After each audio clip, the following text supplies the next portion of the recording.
ህወሓት ምስ ፌደራል መንግስቲ ክላዘብ ቅድሚ ኩነት ምቕራቡን ፌደራል መንግስቲ ድማ ብሕቡእና መቐለሎ ምስዳድን ስዒቡ ካብቶም ምስ ህወሓት ዝተጻመዱ ሓደ ዝኾነ ፋኖ ተኻሂድና ዝብል መግለጺ ሂቦ ኣሎ። አንዳርጋቸው ጽጌ ኣብ ጉዳይ ምዕራብ ትግራይ ህወሓት ወሲድዎ ዝብል ዝሃቦ ቅዋም እውን ቁጣዕ ዘልዓለ ኮይኑ ካብ ህወሓት ቀዲሙ እውን ኣይነኣምነኩምን ነርና ዝብል ምላሽ ተዋሂቡሉ ኣሎ። ኣሜሪካ ብወገና ንልዝብ ብልጽግናን ህወሓትን ዝምልከት ሓዱሽ መግለፂ ኣውፅያላ። ነዚ ጉዳይ ብዝርዝር ዳሃሲስና ኣለና። ኣብ ትግራይ ብሓፈሻ ኣብ ከባቢታት ኢሮብ ድማ ብፍላይ ዘጋጠመ ዘደንግጽ ድርቂ ቆላሕታ ክግበረሉ ጻውዒት ቀሪቦም። ሱዳን ኣብ ከባቢታት ዳርፉር ዝተነበረ እገዳ ጽዋር ናብ መላእ ሱዳን ክሰፍሕ ኣብ ጉባኤ ውድብ ሕቡራት ሃገራት ሕቶ ቀሪቦም።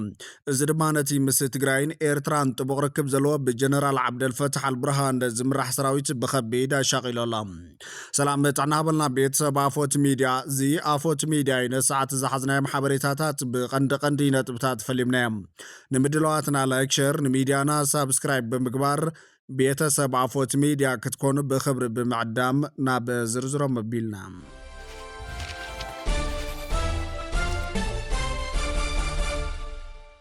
ብ7.8 ሚልዮን ብር ብምኽንያት ናይ ኤሌክትሪክ ሓደጋ ዝተቃጸለ መባእታዊ ሆስፒታል ደውሃን ግልጋሎት ሕክምና ዝዓለመ ጽገና ንምክያድ ዝኽእል ውዕሊ ኣሲሩ። ዋና ኣመሓዳሪ ወረዳ ኢሮብ መምህር ያሱ ምስጋና ዝበለጸ ግልጋሎት ንምሃብ ኣብ ከይዲ ምንቅስቓስ ዝነበረ መሰረታዊ ሆስፒታል ደውሃን ብዘጋጠሞ ሓደጋ ባርዕ ምሉእ ብምሉእ ብምዕናው ሓደ ብሎክ ናይ ላቦራቶርን ራጅን ካልኦትን ዝሓዘ ኬር ኢትዮጵያ ሓላፍነት ወሲዱ ክሰርሐልና ምሕሳቡ ከም ወረዳ ነመስግን ክብል ሓቢሮም። ኣብ ኬር ኢትዮጵያ ኢንጂነር ስዩም ካሕሳይ ብ7.8 ሚልዮን ብር ንኣገልግሎት ላቦራቶርን ራጅን ካልኦትን ክላስ ዝሓዘ ካብ ግሎባል ኣፌርስ ካናዳ መንግስትን ህዝብን ካናዳ ብዝተረኸበ ናይ በጀት ሓገዝ ዳግም ንምምሓሽን ንምሕዳስን ንተሓከምቲ ዝሓሸም ኣገልግሎት ንምቕራብን ዝተዳለወ ይክብሉ ገሊጾም ክብል ርክብን ሓበሬታን ወረዳ ኢሮብ ኣፍሊጦም። ካብ ዝብተወሰኸ ኣብ ኢሮብ ብፍላይ ድማ ኣብ ዝበዝሕ ከባቢታት ካብ ሓፈሻ ዘጋጠመ ድርቂ ህፁፅ ሓገዝ ይጠልበሎ ተባሂሉ። ኣብ ትግራይ ኣጋጢሙ ዘሎ ሓደጋ ድርቂ ንምክልኻል መንግስታውያንን ዘይመንግስታውያን ትካላት ዝገብርዎ ደገፍ ተጠናኺሩ ክቕፅል ዶክተር ደብረጽዮን ገብረሚካኤል ኣተሓሳሲቡ ኣሎ። ዶክተር ደብረጽዮን ገብረሚካኤል ሎሚ 19/2018 ዓ.ም ብኣመራርሓ ቢሮ ሕርሻ ሃፍቲ ተፈጥሮን ትግራይ ስግገር ሕርሻ ኢትዮጵያ ጨንፈር ትግራይን ኢንስቲትዩት ምርምር ሕርሻን ዝተገበረ ዳሃሳስ ኣመልኪቱ ንዝቐረበ ጸብጻብ መሰረት ብምግባር መብርሂ ሂቡ ኣሎ። ዶክተር ደብረጽዮን ገብረሚካኤል እቲ ኣጋጢሙና ዘሎ ጸገም ብመንጽር እቲ ዝካየድ ዘሎ ህልውናና ናይ ምርግጋጽ መኸተ ክምራሕ ከም ዘለዎ ብምሕባር ብዋናነት ኣብ ዓርሰ ምርኮሳ መሰረት ዝገበሩ ስራሕቲ ዓብዪ ጠመተ መሃብ ህይወት ሰብን እንስሳን ከምኡ ድማ ሃፍቲ ተፈጥሮ ኣብ ምድሓን ኣብ ትግራይ ዝርከቡ ኩሎም መንግስታውያንን ዘይመንግስታውያን ትካላት ክረባረቡ ፀውዖም። ኣብ ክልል ትግራይ ዝጸንሐ ናይ ዓርሰ ምትሕግጋዝ ጽቡቕ ባህሊ ተጠናኺሩን ተዓቂቡን ክኸይድ ድማ ኣገንዚቡ ኣሎ። ዛጊድ እቲ ከም ክልል ገጢሙ ዘሎ ሓደጋ ድርቅን ምቅላልን ሳዕብዮንን ንምንካይን መንግስታውን ዘይመንግስታውን ትካላት ክገብርዎ ዝጸንሑ ሰናይ ተግባር ብምምስጋን እቲ ጸገም ዓብዪ ብምዃኑ ሕዚ እውን ዘይተሓለለ ጻዕሪ ኣጠናኺሮም ክቕጽሉ ዶክተር ደብረጽዮን ገብረሚካኤል ዝገለጸ እንትኾን በብቡርክ ዘሎ መራርሓ ድማ ብመንጽር ናይ ህልውና መኸተ ክመርሕ ከም ዘለዎ ተሓሳሲቡ።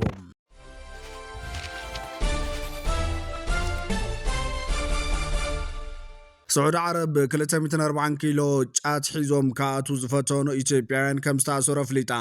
ሓለዋ ዶባት ስዑድ ዓረብ ሎማ ኣብ ዝሃቦ መግለፂ ብዓሲርን ጃዛንን ኣቢሉ ካኣቱ ዝቐረበ 240 ኪሎ ጫት ኣብ ትሕቲ ቀይዲ ከም ዝኣተወ ሓቢሩ። ኣብ ኣውራጃ ኣሲር በዓል ራብዋ ኣቢሎም 80 ኪሎ ጫት ከሰጋግሩ ዝፈተኑ 4 ኢትዮጵያውያንን ሓደ የመናውን ኣብ ትሕቲ ቀይዲ ከም ዝኣተውን ካሊእ 160 ኪሎ ጫት ብጅዛን ኣቢሉ ከም ዝተተሓዘን ሓቢሩ። ብተወሳኺ ኣብ ጅዛን ምስታ ጫት 4 ጥርጡራት ከም ዝተኣሰሩን ኢትዮጵያውያንን የመናውያንን ኢና ኢሎም ከም ዝገለጹ ጋዜጠኛ ስዑድ ሓቢሮም። ተጋሩ ከም ዝህልዎም ዝተገመቱ ዞም ኢትዮጵያውያን ኣብ ስድሮም ሻቆለት ዝፈጠረ ኮይኑ ካልኦት ተጋሩ እውን ኣብ ስራሕቶም ጥንቃቐ ክገብሩ ጻውዒት እናቐረበ እዩ። ኣብ ስዑድ ዓረብ ተጋሩ ዝርከብዎም ብውሕዱ 5 ኢትዮጵያውያን ስደተኛታት ምስ ዕጻፋርስ ብዝተኣሳሰር ገበን ናይ ሞት ፍርዲ ይጽበዮም ከም ዘሎ ተጣባቕቲ ሰብኣዊ መሰላትን ምንጭታትን ብምጽራሕ ክንጽብጽብ ምጽናሕና ይዝከር። ተጣባቂ ሰብኣዊ መሰላት ሂውማን ራይትስ ዎች ብ21 ሚያዝያ 2018 ዓ.ም ኣብ ዘውፅኦ ጸብጻብ ስዑድ ዓረብ ኣብ ዝሓለፉ ዓመታት ብፍላይ ምስ ዕጻፋርስ ዝተኣሳሰሩ ገበናት ኢትዮጵያን ዝርከብዎም ብዙሓት ወጻተኛታት ከም ዘቐተለት ሓቢር እዩ። ስዑድ ዓረብ ብዘይጎነፃዊ ገበናት ዝተኸሰሱ መሰረታዊ ጉቦ መስርሕ ዝተኸልከሉ ወጻተኛታት ብሞት ንምቕፃዕ ዘለዋ ድልውነት ንመሰልን ህይወት ነቶም ግዳያት ዘሎ ከቢድ ሸለልትነት ከም ዘርኢ እቲ ትካል ብተደጋጋሚ ከሲሱ ሂማን ራይትስ ዎች ምንጭታት ብምጥቃስ ኣብ ዘውፅኦ ፀብጻብ ኣማይቲ ኢትዮጵያውያን ኣብ ኣብያተ ማእሰርቲ ስዑድ ዓረብ ተዳጒኖም ከም ዘለዎ ሓቢሩ እዩ። ንኣብነት ልዕሊ 200 ሞት ፍርዲ ዝተፈረዱ ኢትዮጵያውያን ኣብ ቤት ማእሰርቲ ከሚስ ምሻይት ተኣሲሮም ከም ዘለዎ ኣመላኺቱ እታ ብስዑድ ዓረብ ዘሎ ኩነታት ስደተኛታት ኢትዮጵያን ሓያሉ ወገናት ከሻቕል ዝፀንሐ ኮይኖም ዶክተር ደብረፅዮን ገብረ ሚካኤል ነቶም ሞት ተፈሪድዎም ዝነበሩ ስደተኛታት ምሕረት ንክግበረሎም ናብ መንግስቲ ስዑድ ዓረብ ቆልዑ ደብዳቤ ጽሒፉ ነይሩ እዩ። ዶክተር ደብረፅዮን ናብ ሚኒስተር ጉዳያት ወፃኢ ስዑድ ዓረብ ሎል ፈይሰል ቢን ፈርሃን አል ስዑድ ኣብ ዝለኣኾ ደብዳቤ ብኣማይ ዝግመቱ ትግሮዎት ኣብ ስዑድ ዓረብ ናይ ሞት ፍርዲ ተፈሪድዎም ኣብ ከቢድ ኩነታት ከም ዘሎ ብምጥቃስ መንግስቲ እቲ ሃገር ነቲ ኩነታት ደው ከብሎ ተማሓፂን እዮም። ብተመሳሳሊ ቤት ምክሪ እስላማዊ ጉዳያት ትግራይ ነቲ ምስ እስልምና ዘሎ ታሪካዊ ምትእስሳር ምድሪ ሓበሻን ለበዋ ነቢ መሓመድን ብምጥቃስ መንግስቲ ስዑድ ዓረብ ነዚ ታሪካዊ ሕውነት ብምዝካር ነዞም ኢትዮጵያን ምሕረት ገይሩ ናብ ዓዶም ብሰላም ክሰዶም ብስም እምነት እስልምናን ሰብኣውነትን ንፅዋዕ ክብል ልመኖ ኣቕሪቡ ነይሩ።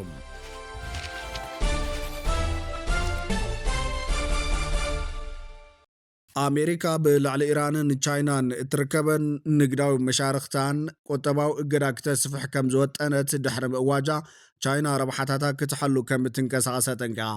ወሃቢ ቃል ሚኒስትር ጉዳያት ወፃኢ ሊን ጂያን ቻይና ነቲ ዘሕጋውን ቤናውን ዝበሎ እገዳ ብጽኑዕ ከም እትቃወምን ረብሓታታ ንምሕላው ኩላ ኣድላይ ስጉምታት ከም ትወስድን ገሊጹም። ሚኒስትር ፋይናንስ ኣሜሪካ ስኮት ቤንስት ትማልሶኒ ነዚ ሓድሽ ስጉምታት እገዳ ኣብ ዘፍለጠሉ እዋን ምስ ኢራን ብንግድን ገንዘብን እትሻርክ ሃገር ሓቢራ ክትንፀል ምዃና ድሕሪ ምጥንቃቑያ ቤጂንግ ምላሽ ሂባ ዘላ። ቻይና ብሰንኪታ ኣሜሪካ ብልዕሊ ወደባት ኢራን ዘንበረቶ እገዳ ስዒብ ዋሕዚ ነዳዲ ኢራን ተነከዩካ ከም ንቡር ዝዓበየት ዓዳጊት ነዳዲ ኢራን እያ። ሊን ምትሕባር ቻይናን ኢራንን ኩሉ ግዜ ኣብ ክል ዓለማዊ ሕጊ ዝካየድ ኮይኑ ዝኾነ ኢድ ክሰደሉ ወይ ድማ ብዝኾነ ኣካል ክዕንቀፋ ይኽእልን ኢሎም በሰንት ነቲ ሓድሽ ሽጉምታ ብልዕሊ ኢራን እቲ ዝዓበየ ፋይናንሳዊ መቕፃዕቲ ክብል ብምግላፅ ባንክታትን ትካላት ንግድን ምስ ሃገር ዘለዎን ርክብ ምቁራፅን ተኣብየን ምስ ኢራን ኣብ ተነፅሎ ክካተታ ምዃኑ ነጠንቀቖም። ፕሬዚዳንት ኣሜሪካ ትራምፕ ንመራሕቲ ዓለም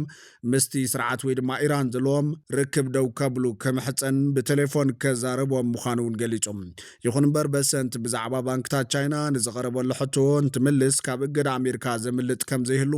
ብንጹር ክገልጽ ከም ዝኾነ ኣፍሊጦም።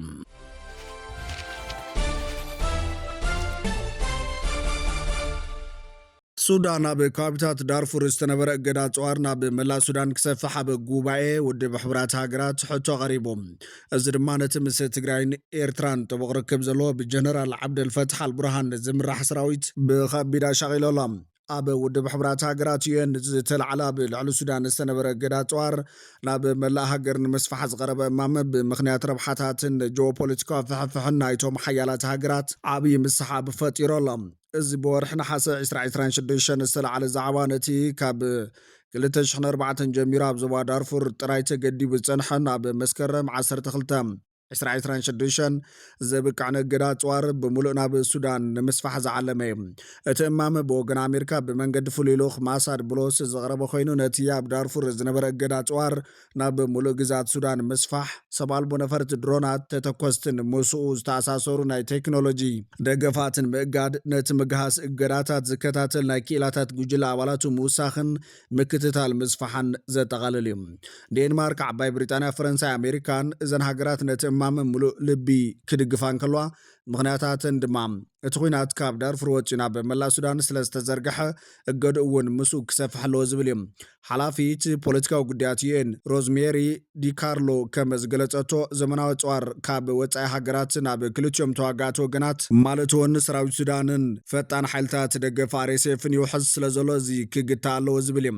ዓለም ለኻዊ ፀቕጢ ብምፍጣር ክልቲኦም ወገናት ናብ ጠረጴዛ ዘተቐመጡን ህዝቢ ካብ ስቃያት ክድሕንን ፈረንሳይ እውን ናብ ቪቶ መሰል ንሰብኣዊ ገበናት ንምክልኻል ክጋደል ከም ዘይብሉ ትማጎት ቻይናን ሩስያን ዘን ክልተ ቆምቲ ኣባላት ቤት ምክሪ ፀጥታ ናይ ቪቶ መሰል ዘለዎን ነቲ እማመ ብትሪ ተቃይሞን ኣለዋ። ምክንያታትን ድማ ሩስያ ክልቲኦም ወገናት ወይ ድማ መንግስታዊ ሰራዊትን ዕጡቃትን ማዕረ ክረኣይ የብሎምን ትብል። ሰራዊት ሱዳን ሃገር ንምድሓን ዝዋጋእ ዘሎ ሕጋዊ ትካል ስለ ዝኾና እገዳ ጨዋር መስፋሕን ዓቕምቲ ሃገራዊ ሰራዊት ከዳኽም ንዕጡቃት RSF ድማ ከባራትዕ ይኽእል ዝብል ስጋት ኣለዋ። ቻይና ድማ ኣብ ውሽጣዊ ጉዳይ ሱዳንን ላዕላውነትን ጣልቃ ምእታው ኣይድግፍን ናይ ወፃኢ ፍታሕ ኣብ ልዕሊ ሱዳን ክፀዓን የብሉን ብምባል እገዳታት ጥራይ ፍታሕ ከም ዘይኮነ ገሊጻ ኣላ። ናይ ሱዳን ቋሚ ወኪል ኣብ UN ኣልሓሪስ ኢድሪስን ናይ ሱዳን መራሒ ጀነራል ዓብደልፈታሕ አልብርሃንን ነቲ እማመ ብትርነት ጽጎም ኣሎም። እቲ እማመ ነቲ ሕጋዊ ሰራዊት ነቶም ዕጡቃት ሸፋትን ማዕረ ዝገብር ንላዕላውነት ሱዳን ዝግህስ ኢሎም ሱዳን ትደልዮ እቲ ኣብ ዳርፉር ዘሎ እገዳት ጥራይ ከም ዘሎ ክናዋሕ እንተኾነ እውን እቲ ሓገዝን ምልሻታት RSF ዝህቡ ናይ ወፃኢ መረበባት ክበታተንን ተሓትት ዕድልና ኣብ ኢድ ፈጣሪ እምበር ብናይ ወፃኢ እገዳታት ኣይንብርከኽን ብምባል ነቲ ፀቕጢ ኣቃልሎት ሂብዎሎ። እቲ ሕዚ ዘሎ ናይ 20 ዓመታት ዕድል ዘሎ ናይ ሕቡራት ሃገራት እገዳ ፅዋር ንጥንታዊ ዞባ ዳርፉር ጥራይ ዝምልከት እዩ። እዚ እገዳ እዚ ብዕለት 12 መስከረም 2026 ከበቅዕ እንትኾን ይኹን እምበር ኣብ መንጎ ሰራዊት ሱዳንን ዕጡቃት ሓይልታት ቁልጥፍ ደገፍ RSFን ዝካየድ ዘሎ ኩናት መላእ ሃገር ስለ ዘናወፀት ግጭት ናብ ጎረባብቲ ሃገራት ከይጋፋሕ ዓብይ ስጋትን ፀላልዩ ኣሎ። ኩናት መልክዑ ቀይሩ ዘመናዊ ድሮናትን ዝተራቐቆ ፅዋርን ብበዝሒ ይረኣየሉ ስለ ዘሎ ዓለም ለኻዊ ማሕበረሰብ ነቲ ናብ ክልቲኦም ወገናት ዝውሕዝ ዘሎ ናይ ወፃኢ ወተሃደራዊ ደገፍ ደው ንምባል የፅዕር ከም ዘሎ እዩ UN ኣፍሊጦም። ኣሜሪካዊ ድማ ዩናይትድ ስቴትስ ነቲ እገዳ ፅዋር ብጂኦግራፊያዊ ይኹን ብዓይነት ንምስፋሕ ሓዱሽ ረቂቕ ውሳነ ኣቕሪባ ኣላ። እቲ እገዳ ካብ ዳርፉር ወፂኡ ንኩሉ መሬት ሱዳን ክሽፍን ንዘመናዊ ተሽከርከርቲ ድሮናት ዝምልከት ቴክኖሎጂ ክእገድ ከምኡውን ነቲ ኩነታት ዝከታተሉ ሰሙያታት ክውሰኹ ኣቕሪባ ዘላ። ፍሉይ ልኡኽ ኣሜሪካ ማሳድ ቡሎስ ከም ዝገለጾ ናይ ወፃኢ ፋይናንስን ኣፅዋርን ነቲ ኩናት የሳውሮ ስለ ዘሎ ክዕገት ኣለዎ ኢሉ።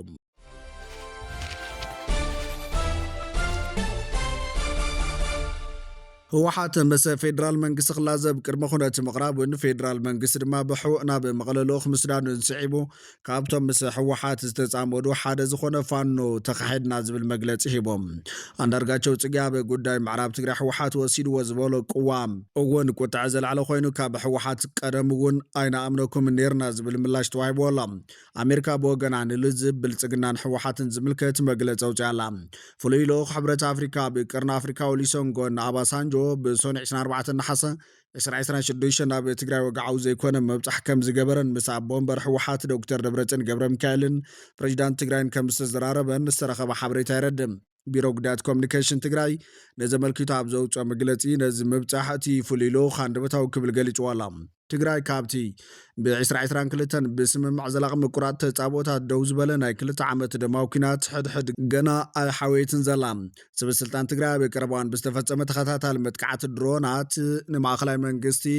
ኣብ ዝነቕፍሉ ዘሎ እዋን እቲ ግጭት ዳግም ከይዓርግ ስኽፍታታት ሕዲሩ ይርከብ። ኣብቲ ክልል መጥቃዕቲ ድሮን ይፍፀመሎ ዝብል ክስታት ኣብ ዝቐርበሉ ዘሎ እዋን ንኻልኣይ ግዚኡ ዝገሸ ፍሉይ ልኡኽ ሕብረት ኣፍሪካ ኦሉሴጉን ኣባሳንጆ ኣብቲ ኣብ መፋርቕ ሰነ እዚ ዓመት ዘካየደ ምብፃሕ ምስ ሰንበት ህወሓት ድሕሪ ምዝራብ ነገራት ካብቲ ኣብ ዝዋን ዝበፅሕሉ ደረጃ ከይሓስሙን ምግባር ይሰርሕ ምህላው ተዛሪቡ ነይሮም። ኣብቲ ናይ ትማሊ መገሽኡ ድማ ምስቲ ንፕሬዚዳንት ግዜያዊ ምምሕዳር ትግራይ ብምእላይ መሪሕነት ትኽልል ከም ዝተቆፃፀረ ዘፍለጠ ኣቦ እምበር ህወሓት ዶክተር ደብረፅዮን ገብረ ሚካኤል ከም ዝተራኸበን ኣብ እዋናዊ ጉዳያት ክልሉ ከም ዝተዘራረቡን ንምርዳእ ተኻኢሎሎም። ነዚ ዝርርብ ስዒቡ መራሕቲ ትግራይ ምስ መንግስቲ ፌደራል ዝርርብ ንምጅማር ቅድመ ኩነት ኣቐሚጦም ኣሎም። እዚኦም ድማ ቁጠባዊ እገዳን ፅልዋን ምልዓል ዝዓርግ ዘሎ ወጥሪ ምህዳእ ግዛኣታዊ ሓድነት ወይ ድማ ምምሕዳር ትግራይን ተመዛበልትን ምምላስ ከምኡውን ፖለቲካውን ሕጋውነትን ህወሓት ናብ ንቡር ምምላስ ዝብሉ ይርከብዎም። ኣብ ዝሓለፉ ዓመታት ክግበሩ ፀንሑ ዝርርባት ፍሹላት ዘይጭበጡን ግብራውነት ዘይብሎምን እዮም ብምባል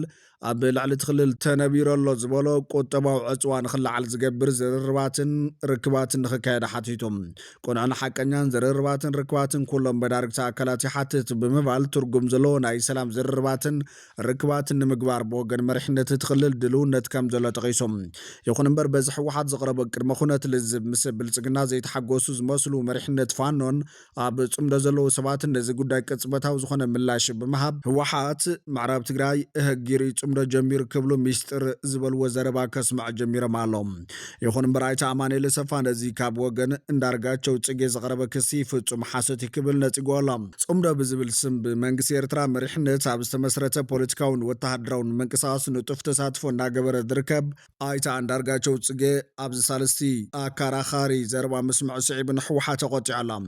ኣይተ አንዳርጋቸው አንከር ምስ ተባሃለ ናይ ኢንተርኔት ሚድያ ኣብ ዝነበሩ ቃለ መሕተት ከም ዘብራህርሆ ሕወሓትን ፋኖን ብመንግስቲ ኤርትራ ኣሸማጋልነት ከም ዝተቀራረቡ ገሊጾም ተቀራሪቦም ኣብ ዝተመያየጥሉ እዋን እውን ናይ ፋኖ ሓይልታት ንሕወሓት ምዕራብ ትግራይን ራያን ክነምልሲና ብምባል ነቲ ከባቢ ብሓይሊ ክትቆጻጸሩ እንትፍትኑ ተራ ኮይንኩም ተቐባልነት የብሉን ኢሎም ከም ዝነገርዎም እና ሕወሓት አመራርሓ እውን በዚ ሓሳብ ተስማዕሚዖም ናብቲ ጥምረት ከም ዝኣተውን ገሊጾም በህወሓት በኩል ከቀረበው አጀንዳ መካከል አንዱ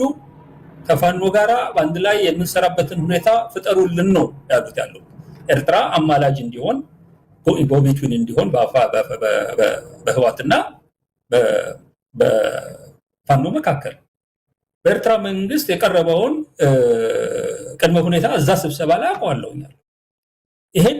ለማድረግ እኛ እንሞክራለን እንጥራለን ግን አንድ በጣም አስቸጋሪ ሁኔታ አለ የዚህ የራያና የወልቃይት ጉዳይ የምታነሱ ከሆነ እና ይሄንን ቦታ በጉልበት በምናምን እንቆጣጠራለን የምትሉ ከሆነ የአማራ ፋኖ እንዲህ አይነቱ ነገር ፈጽሞ ስለማይቀበል ገና የማገናኘቱ ሙከራ ሳናደርግ መልሱን ልንገራቸው እንችላለን አይቻልም ነው ያሏቸው በህወሓት በኩል የተሰጠው መልስ ግልጽ ነው እኛ እነዚህ ቦታዎች የበለጠ ህልውና አደጋ ውስጥ የጨመረን አገዛዝ አለ ይሄንን አገዛዝ በማንጠል ላይ እንተባበራለን በእነዚህ ቦታዎች ላይ ዩኒላተራል የሆነ ወታደራዊ እንቅስቃሴና እርምጃ እናደርግ ብለው ለኤርትራ መንግስት ቃል ገብተዋል እኔ ይሄንን በመረጃ ደረጃ ነው ማቀው ነው ሰተ ያለው ከሚገናኛቸው አሁን በቅርቡ ከሚገናኛቸው የፋኖ አካላት ጋር እንዲህ አይነቱን ነገር ተነጋግረዋል ይሄ ኢትዮጵያ ውስጥ አብይ ተወግዶ ሰላምና መረጋጋት የሚፈጠርበት ሰዓት ላይ በውይይት የሚፈታ አጀንዳ ነው የሚል አቋም ወስደዋል ስለዚህ ለኔ ይሄ በቂ ነው እዚ ናይ ኣይተ አንዳርጋቸው ሓበሬታ ብማሕበራዊ ሚድያ መዘራረቡ ምዃኑ ስዒቡን ሕወሓት ምክትል ኣቦወንበር ዝኾነ ኣይተ ኣማኑኤል ሰፋ ብማሕበራዊ ገጽ ፌስቡክ ትርር ዝበለ ምላሽ ይብላ ናይ ቆርበት በጊዕ ዝተኸደኑ ተኽላታት ሽርሒ ዝብል ኣገላልጻ ተጠቒሙ ምላሽ ዝሃበ ኣይተ ኣማኑኤል መብራህሪኡ ክቕጽል እንከሎ አንዳርጋቸው ጽጌ ቅድሚ ሕዚ ምስ ብልጽግና ብምትሕባር ኣብ ላዕሊ ህዝቢ ትግራይ ዝፈጸሞ ተግባር ከይኣኽሎ ሓዚ ድማ ምስ ስርዓት ዝተጻልአ መሲሉ ኣብ መንጎ ህዝባዊ ሓይልታት ጽምዶ ምግምማዕ ብምፍጣር ነቲ ጽምዶ ንመፍራስ ይሰርሕ ኣሎ ክብል ከሲሶም ኣይተ ኣማኑኤል ሎሚ እዚ ይበል እምበር ቅድሚ ሓደ ዓመት ኣብ ርኤት ሚድያ ቀሪቦም ንጀነራል ጻድቃን ብሓድነት ኣብ ዝኸሰሰሉ ቃለ መሕተቱ መረዳእትኻ እንታይ ተባሂሉ እንትሕተት መረዳእቱ ብኣይተ አንዳርጋቸው ጽጌ ዝተዘርግሐ ሰነድ ምዃኑ ዘብራህርህ እንትኾን ኣብቲ እዋን ናይ አንዳርጋቸው ጽጌ ሓበሬታ ክንደይ ዝኣክል ተኣምኖ ተባሂሉ ብወናኒ ርኤት ሚድያ ጋዜጠኛ ቴዎድሮስ ጸጋይ እንትሕተት ካብ ጀነራል ጻድቃን ንአንዳርጋቸው ይኣምን ምባሉ ይዝከር በትግራይ ውስጥ ጊዜያዊ አስተዳደርን ማቋቋም ማለት የነበረውን መንግስት አፍርሶ ጊዜያዊ አስተዳደርን ማቋቋም የተፈለገበት ዋና ዓላማ በመንግስትነት ደረጃ ኢንከምበንት ጋቨርንመንቱ ሙሉ በሙሉ ህወሓት ስለተቆጣጠረው ነው የሚል ግልጽ የሆነ ይህንን ስራ ውስጥ ከነበሩ ሰዎች ግልጽ የሆነ የተጻፈ አርቲክል አለ ሲቀጥል በማን የተጻፈው ቆይ እመጣልሃለሁ ጠብቀኝ ግልጽ የሆነ የጨረስከው እንድትሄድ ብዬ ነው እሺ ጀነራል ጻድቃን የጻፈው ግልጽ አርቲክል አለ እሺ ቀጥል እንደሱ ያደርግን ነው አዎ ጀነራል ጻድቃን ፕሪቶሪያ አግሪመንት ውስጥ ነበር ጀነራል ጻድቃን ግን ይሄንን አርቲክል በግልጽ ጽፎታል ይሄንን ሐሳብ በግልጽ ማለት ነው ሊንኩን ልሰጥ ይችላል ሲቀጥል አሁን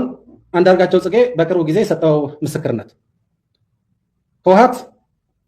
ከትግራይ ህዝብ ጫንቃ ነው ተራርጎ ለመጣል ከታችኛው መዋቅር ጀምረን መንቀል አለብን የሚል ሐሳብ የያዘ እንደ ሸምጋይ ሆኖ ወደ ጠቅላይ ሚኒስትሩ እንደተላከ በግልጽ አስቀምጦታል ተቀበሏለህ ጊዜያዊ አስተዳደሩ ሲቋቋም ቆይ ተቀበሏለህ ያንዳርጋቸው ምስክርነት ተቀበሏለህ በጣም ተቀበሏለሁ ለምን ኣይታ አንዳርጋቸው ጽገን ኣብቲ ጽምደ ብወግዒ ብምእታው ኣብ ዝሓለፈ ሒደት ተዋርሕ ኣብ ፖርት ሱዳን ኣብ ናይሮብን ኣብ ካልኦት ናይ ጽምዶ መድረኻትን ንጡፍ ተሳትፎ እናገበረ መጽንሒ ዝከር እዩ ካሊእ ኣብ ጽምዶ ተሳታፍነት ዘለዎ መሪሕነት ፋነ ዝኾነ ኣሳየ ደሪቤ ድማ ኣብ ፌስቡክ ገጹ ናይታ ኣማኒኤል ኣሰፋ ምላሽ ዝሃበ ኮይኑ ካብ እስክንድር ነጋ ቀጺሉ ኣይታ ኣማኒኤል ኣሰፋ ናብ ሓይልታት ጽምዶ ተኪሶሎ ክብል ከሲስዎሎ እዞም ጽምዶ ፈጢሮም ኣብዪ ኣሕመድ ከወግዱ ዝተባሃሉን ብዓለም እውን ዕላማና ኣብዪ ኣሕመድ ምውጋድ ኢሎም ዝኣወጁን ሓይልታት እዚ ሕዚ ዝኣተውዎ ሕድሕዳዊ ተኹስን ምግርጫውን ማሕበራዊ ሚድያን ስሩዕ ሚድያን ነቲ ጽምዶ ከይዘርጎ ተሰጊዐሎም ኣሜሪካ ብወገና ንልዝብ ብልጽግናን ሕወሓትን ዝምልከት መግለፂ ኣውፅያ ኣላ መግለፂ ኣምባሳደር ኣሜሪካ ኣብ ኢትዮጵያ ኤርቪን ማሲንጋን ሓላፊ ጉዳያት ልኡኽ ኣሜሪካ ኣብ ሕብረት ኣፍሪካ ወልተር ፓርሰን ከም ዘመላኽቶ ናይ ቀደም ፕሬዚዳንት ናይጀርያ ኦሊሰንጎን ኣባሳንጆ ትማሊ ናብ መቐለ ዝገበሮ ምብፃሕ ዘተባብዕ ምዃኑ ኣብ ቀረባዋን ተመሊሱ ክበፅሕ ተስፋ ንገብር ክብል ዝገልጽ ብስምምዕ ምቁራት ተኽሲ ዝተዛዘመ ኩናት ዳግማይ ከይለዓል ኣብ ህዝቢ ትግራይ ስጋት ኣብ ዘለሉ እዋን ፕሬዚዳንት ኦባሳንጆ ነቲ ብሕብረት ኣፍሪካ ዝተዋሃቦ ሓላፍነት ምፍጻሙ ኣዝዩ ወሳኒ እዩ ዝበለ ኮይኑ ተወካሊ ዩኤን ኦዘንያ ኦጂኤሎ ከም ዝበሎ ድማ እዚ ስጋት እዚ ዝረአ ዘሎ ኩሎም ወገናት ኣብ ምክልኻል ድርቅን ፀገማትን ከትኩሩ ኣብ ዝግብኦም እዋን እዮም ንዝተፈናቐለ ህዝቢ ብሰላምን ብክብርን ናብ መረቦትን ንብር ህይወትን ምምላስ ናይ ኩሎም መራሕቲ ዓብዪ ዕላማ ክኾን ይግባእ እዚ ድማ ብሰላማዊ ዘተን እወንታዊ ፍቓድን ጥራሕ ይሳለጥ ኢሎም ኣብ መጻኢ ዕድል ህዝቢ ኢትዮጵያ ወሳኒ ኣብ ዝኾነ እዚ ጉዳይ እዚ ምስ ፕሬዚዳንት ኦባሳንጆ ብትኩረት ክንሰርሕ ተፅቢት ንገብር እውን ኢሎም ፍትዋትን ክብራትን ቤተሰብ ኣፎት ሚድያ ንሰዓት ዝሓዝናዮም ሓበሬታታት ነቶም ክትከታተልዎም ዝፀናሕኩም ይመስሉ ነይሮም ንሰናይ ምክትታልኩም ብምምስጋን ናብ ዝቕፅል ብካልኦት ሓበሬታታት ክሳብ ንራኸብ ንምድለዋትና ላይክ ሸር ንሚድያና ሳብስክራይብ ብምግባር ቤተሰብ ኣፎት ሚድያኹኑም